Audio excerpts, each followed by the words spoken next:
Mesdames, Mademoiselles et Messieurs, bienvenue sur le journal de ce jour. La Commission des affaires étrangères de la Chambre des communes a déclaré dans un communiqué avoir repris connaissance de la déclaration du porte-parole du département d'État américain concernant l'envoi des titres libyens détenus à Malte. La Commission a indiqué dans sa déclaration que les procédures d'impression de la monnaie libyenne qui ont eu lieu en 2016 sont conformes à la législation libyenne et ne violent aucun traité international. Dans sa déclaration, le comité s'est déclaré surpris par la déclaration du porte-parole du département d'État américain qui laissait entendre que le processus d'impression était illégal. À l'issue de sa déclaration, la Commission a demandé aux autorités maltaises de clarifier légalement leur détention de l'envoi de la monnaie empirée par la société russe Uznak, soulignant qu'elle suivra ce dossier en coordination avec les autorités compétentes.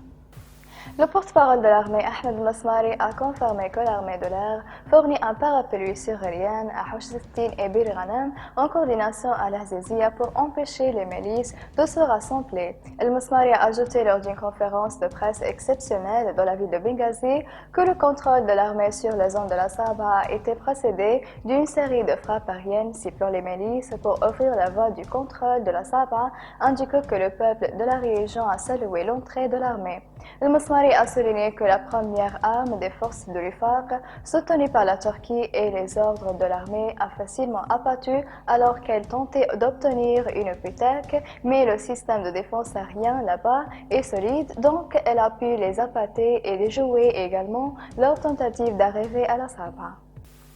Le Premier ministre Abdallah Sini a discuté de la situation sanitaire de la ville de Sabha et son évaluation lors de sa rencontre avec le ministre de la Santé Saad Agoub et le sous-secrétaire du ministère des Finances et de la Planification chargé de mener les travaux du ministère Majarez. La réunion s'est tenue à Benghazi à discuter de l'avancement des travaux dans les abris et les cliniques spécialisées de la ville de Sabha et des municipalités du Sud et des mesures prises pour limiter la propagation de l'épidémie de corona après l'émergence d'un certain nombre de cas dans le Sud et a également discuté de l'avancement des travaux dans les hôpitaux et les services de santé dans le Sud et les mécanismes de gestion des mécanismes d'échange pour l'instant.